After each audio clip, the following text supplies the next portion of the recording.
Very welcome to our YouTube channel. What a nice channel. A saying is very popular. First impression is last impression. This is absolutely true saying. So every person should prepare for making first impression harder and impressive. So today we made a video on 5 most important and common questions everybody need to answer everywhere. If you like our content, please like, comment, share and subscribe. The 5 most important questions you need to answer now, with your recorder on. Answer these 5 common small talk questions as if you were talking to Tony or character you created. What is your name? Where are you from? What do you do? Who are you here with? What do you do for fun? After you've answered and recorded all the questions, play it back and see how you feel about the way it sounds. Pay close attention to your voice. How did it sound? If you could put an image to your voice, what would it look like?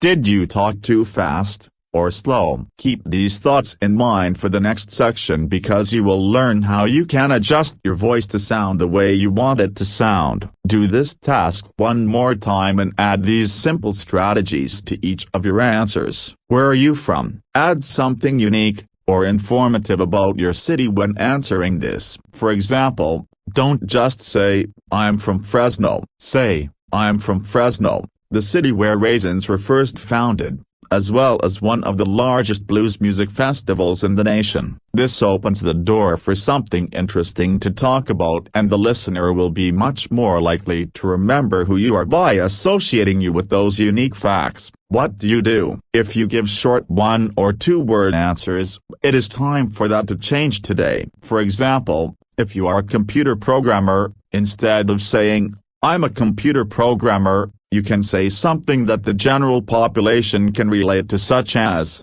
"I create computer programs to make it easier for children to learn a foreign language," or whatever niche you work with. The key is to be specific to whom you are helping, and how you are helping them. By doing this, you will be speaking the same language so that the listener can understand what it is that you spend the majority of your hours doing. If you had just said, "I'm a computer programmer," the response you'd receive will be most likely negative, only because most people do not understand what a computer programmer is or does, not because their nose is too high up in the air to even acknowledge it. So go ahead and take a few minutes to create a new sentence or 2 of what you do. Who do you help? How are you helping them? Who are you here with, or how do you know each other? If you are with someone, simply introduce the person and give a unique fact about him or her. For example, "This is Jerry, he's been all over the world and just got back from Africa last week." Or, "This is Sally, she works with students with disabilities,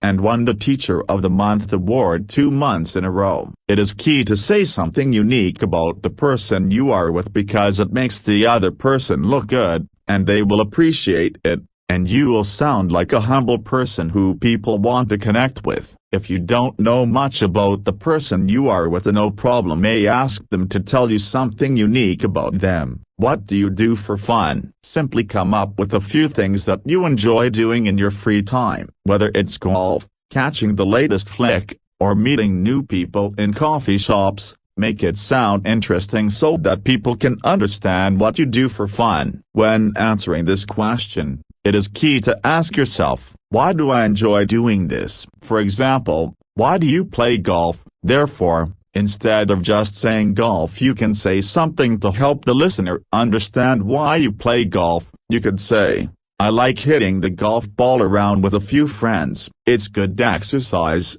great to be outside, and I'm playing in the local tournament this July." By adding these small talk tips to your bag of conversation skills, you will be ahead of 99% of people out there. Once you have added the new strategies, go ahead and record your responses to the questions again. Play it back and see how you sound. The tone. A person's tone of voice can either make or break the first few seconds of your small talk initiation. Therefore, it is important to get your voice where you want it in order to display passion, enthusiasm, and confidence in yourself, which will be discussed next section. Take note of what you like and don't like. Pay attention to your voice and the way it sounds. If there is anything you'd like to change about it, then it is time for you to do something about it. Maybe you have a strong accent, or maybe you feel your voice is too high or too low, or you have a lisp that you don't like, or maybe you're a visual person and you don't have enough time to describe everything you see, in which case you speak too fast and it is difficult for others to understand you. Each of these limiting beliefs will negatively affect your confidence and your ability to communicate, and will affect the way people